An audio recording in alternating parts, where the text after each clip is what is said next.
Now, I've been asked several questions about breast augmentation. I'm going to try and answer all of them at length. The first is, what is breast augmentation and which one is the best kind of augmentation? Now, there's no best for anyone, but breast augmentation by itself means increasing the size of the breast. And as I had said in the initial part, other than a Brava breast bra, which kind of has a vacuum which helps increase the size of the breast a little bit, there are no other injections or methods or hormones that would increase the size of the breast safely and predictably, other than the methods I'm mentioning. One is the implants, the other is the fat, and the third is a combination of the two.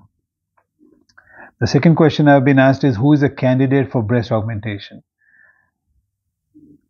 A lady who's been fully developed, which means usually after 18 or even 16 sometimes, can offer a breast augmentation, knowing that there would be fluctuations in the size of the breast after pregnancy and lactation. A lady whose augmentation of the breast for her own happiness, satisfaction, and dresses and not trying to please someone else and is psychologically stable can certainly go for this procedure if she so desires. Now, it should never be, it happened once that there was a young lady who came to me and said that her fiance wants her to have a breast augmentation. Now that she came to me several times and I refused every time. I said, do you want it? And she said, no, not really. I'm happy with my body. So I refused it at least 3 or 4 times. And then what happened over the course of the next, I think 6 months or 1 year, the fiancé and they broke up. And then she came to me 2 years later saying that I think I want a breast augmentation, but not for my new boyfriend, but for myself. And I feel like I would look better in this dress and I would feel better about myself. And that's when we went ahead and did the breast augmentation, and she's been quite happy with it ever since. So who's a candidate? Someone who wants it for herself, does not have any psychological problems, is in a stable place physically and mentally, and does understand the changes that her body would undergo with pregnancy and lactation if she is young. A lady who's had babies and has some pseudotosis or drooping of the breast can also go for an augmentation, even without ptosis, or if she has lost a lot of volume in her breast, she would be an excellent candidate for a breast augmentation. What happens after pregnancy and lactation? That's the third question I have. And after pregnancy and lactation, the breast implant would stay in place, but the breast on top would undergo changes, increase and decrease in size, depending on if you are lactating or if you are pregnant. Initially, there will be increase in size, and once the pregnancy and lactation are done, then there is a process called involution, where the breast decreases in size.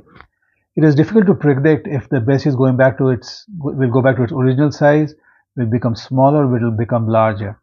But by and large, there would be some change in shape, and there may be some loosening of tissues because of the process of pregnancy and lactation. The implants, however, would stay where they are. They don't move, nor do they increase in size or decrease in size with pregnancy or lactation. The next question is, which one is better, autologous fat or silicone or a combination? And again, it depends on the structure of the breast and the amount of augmentation that is desired. Will breast implants interfere with my physical activities? I have done breast augmentations on some lady bodybuilders also, and they've not had a problem. However, the placement has to be a little different for bodybuilders and people who are athletic. The size also of the implant should not be very large for people who want to do a lot of bodybuilding or athletics. But for the average lady, it does not really matter. Once you have the implants, you can, after a couple of months, you can do pretty much anything that you want. Do my breast implant need to be replaced every 10 years? There is no hard and fast rule that it is 10 years or 12 years. You should have monitoring. You should have a checkup every year or so. But it doesn't have to be done at 10 years. There is no clock on which you can base removing the implant. They should be checked, and once the shape becomes a little bit distorted, you may have another investigation to make sure they've not leaked. But in any case, when they start causing those kind of problems, they should be removed. Most often it takes more than a decade and occasionally less. So they should be removed on an as needed basis, or changed rather, not removed, changed. Now, as far as when do you think my breast implant should be removed? Well, if it is causing a problem, if there's a lot of capsular contracture, or there is, as I said, a leakage, or any other problem which can be directly associated with the implant being where it is, they should be either replaced or removed. Now, when I remove them, if there are some non-specific symptoms that some people complain of, then I remove them extracapsular, which means from outside the capsule, which is also called en-bloc removal.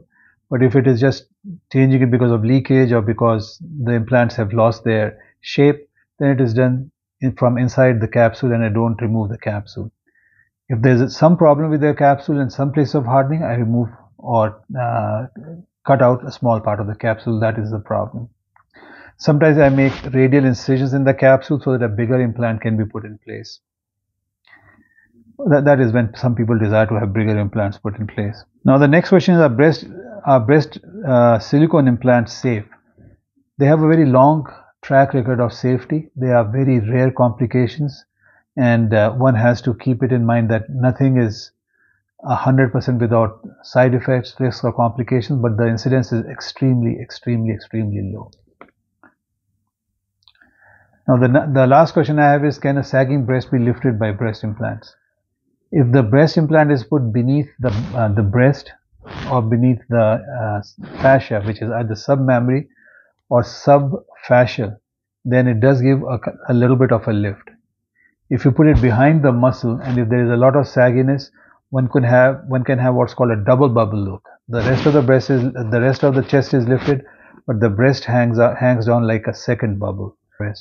So the question of whether the breast can be lifted with implants or not, they can be lifted if they are put in the superficial planes, but the deeper plane there is no lift that can be done with the implant. Sometimes what we do with putting in the implant, if we put in behind the muscle, is to do a lift. Even if it is put behind the fascia or behind the gland, the submammary, a lift may be required, and that can be done at the same time. The advantage is, if you have the implant, the amount of lift required may be slightly less because the volume has increased and the envelope is a little tighter. If you have any other questions about breast implants or breast augmentation of any kind, please feel free to contact us through one of our phone numbers or emails. Thank you.